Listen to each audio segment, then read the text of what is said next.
င်္ဂလာပါခင်ဗျာကျွန်တော်ကဒီသင်ခန်းစာလေးမှာဆိုရင် Microsoft Word မှာ Meta Margin တက်တဲ့နည်းလမ်းနဲ့စာမျက်နှာနံပါတ်တွေကိုဟိုဘက်ဒီဘက်တက်တဲ့နည်းလမ်းလေးတွေကိုကျွန်တော်ဒီသင်ခန်းစာလေးမှာသင်ပြပေးသွားမှာဖြစ်ပါတယ်ဒါလေးကိုလက်တွေ့ပြပေးဖို့ရာအတွက် Microsoft Word software လေးတစ်ချက်လောက်ဖွင့်လိုက်ပါမယ်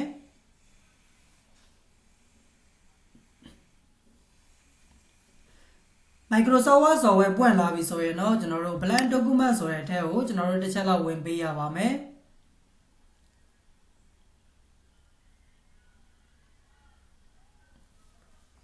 blank document ဆိုတဲ့အထက်ကိုဝင်ပြီးသွားပြီဆိုရင်တော့ကျွန်တော်တို့ကစာမျက်နှာနံပါတ်တွေကို Meta Margin တက်တဲ့နည်းလမ်းလေးတွေကိုသင်ပြပေးမှာဖြစ်တဲ့အတွက်ကျွန်တော်တို့အရင်ဆုံးနမူနာစာပိုက်လေးတွေတစ်ချက်လောက်ရေးလိုက်ပါမယ်နမူနာစာပိုက်တွေရေးဖို့ရာအတွက် keyboard ကနေပြီးတော့ညီမျှခြင်းလေးထိုးပါတယ် IND run လို့ရိုက်လိုက်တယ်နမူနာစာပိုက်အပိုက်100ခေါ်ချင်တာဖြစ်တဲ့အတွက်ကွင်းလေးစပြီးတော့မှ100လို့ရိုက်ထည့်လိုက်တယ်ကွင်းပြန်ပိတ်ပြီးတော့ enter လေးခောက်လိုက်တယ်ဆိုရင်တော့ဒီမှာကျွန်တော်တို့စာပိုက်အပိုက်100ကျွန်တော်တို့ auto ထွက်လာတာကိုတွေ့ရပါလိမ့်မယ်ဒီလိုမျိုးလေးထွက်လာပြီဆိုရင်တော့ကျွန်တော်တို့ view တွေကနေပြီးတော့မှကျွန်တော်တို့အခုဒီရဲ့ slide to slide ဆိုတာလေးကိုကျွန်တော်တို့ရွေးလိုက်ပါတယ်ရွေးပြီးသွားပြီဆိုရင်တော့စာရွက်လေးကိုမြင်ကွင်းလေးချုပ်ကြည့်လိုက်မယ်မြင်ကွင်းချုပ်နေဆိုရင်တော့ keyboard ကနေ control လေးကိုလက်ကဖိမောက်ရဲ့ဘိန်းလုံးလေးနဲ့မြင်ကွင်းအချုပ်အချက်လုပ်လို့ရပါတယ်ကျွန်တော်တို့မြင်ကွင်းချုပ်လိုက်တာနဲ့တပြိုင်တည်းစာရွက်လေးတွေကအခုလိုအလျားလိုက်လေးကျွန်တော်တို့မြင်လာရတာကိုတွေ့ရပါလိမ့်မယ်ဒီလိုမျိုးလေးတွေ့လာပြီဆိုရင်တော့ကျွန်တော်တို့အခုလောလောဆယ်ဒီရဲ့စာရွက်လေးတွေမှာကဘယ်လောက် size ရှိရဲဆိုတာလေးတွေကျွန်တော်တို့မသိဘူးဒါကြောင့်သူ့ရဲ့စာရွက် size လေးတွေကိုအရင်ဆုံးပြင်ပါမယ်layout ထဲကနေပြီးတော့ size ဆိုတဲ့နေရာလေးကိုတစ်ချက်ဝင်ပါတယ်ကျွန်တော်တို့က A5 size ယူချင်တာဖြစ်တဲ့အတွက်ဒီနေရာလေးမှာ A5 ဆိုတာလေးရွေးလိုက်ပါတယ်ရွေးပြီးသွားပြီဆိုရင်တော့ကျွန်တော်တို့က margin ဆိုတဲ့နေရာလေးမှာကျွန်တော်တို့အပေါ်ဆုံးမှာရှိနေတဲ့ margin လေးကိုတစ်ချက်ရွေးလို့လည်းရတယ်ဒါမှမဟုတ်ကိုယ့်ရဲ့စိတ်တိုင်းကျစာရွက် margin တွေကိုသတ်မှတ်ချင်တာဖြစ်တဲ့အတွက်အောက်ဆုံးလေးမှာ custom margin ဆိုတာလေးရှိပါတယ်ဒီထက်ကနေပြီးတော့ကျွန်တော်တို့က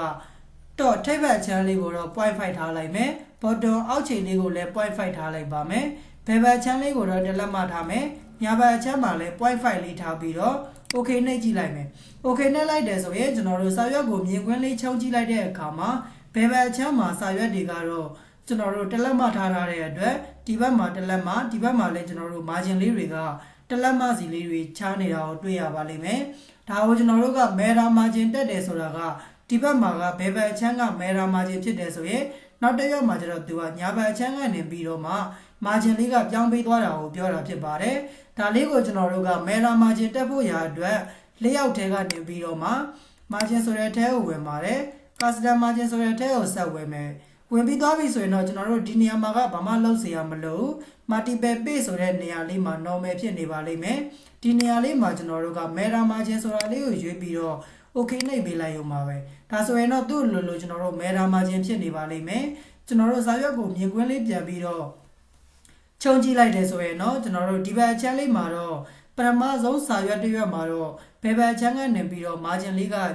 ကျဲနေတာကိုတွေ့ရတယ်နောက်ထပ်ဒုတိယတွေ့ရမှာတော့သူ့လိုကျွန်တော်တို့ညာဘက်အချမ်းကနေပြီးတော့ meta margin လေးကကျဲနေတာကိုတွေ့ရပါလိမ့်မယ်ဒါကိုကျွန်တော်တို့က meta margin တက်တယ် meta margin အသုံးပြုနည်းလို့ခေါ်ပါတယ်ပထမတစ်ရွက်မှာတော့ဘယ်ဘက်အချမ်းက meta margin ရှိတယ်ဒုတိယတစ်ရွက်မှာတော့ညာဘက်အချမ်းကနေပြီးတော့ meta margin လေးတွေစပြီးတော့ဝင်သွားတာကိုပြောတာဖြစ်ပါတယ်ဒါအောင်မှကျွန်တော်တို့ပို့ပြီးတော့မှသိတာထင်ရှားမှုရှိအောင်စာမျက်နှာနံပါတ်လေးတက်လိုက်ပါမယ် Microsoft Word မှာစာမျက်နှာနံပါတ်တက်ချင်တယ်ဆိုရင်ကိုတက်ချင်တဲ့အောက်ခြေ header folder တက်တဲ့နေရာလေးမှာ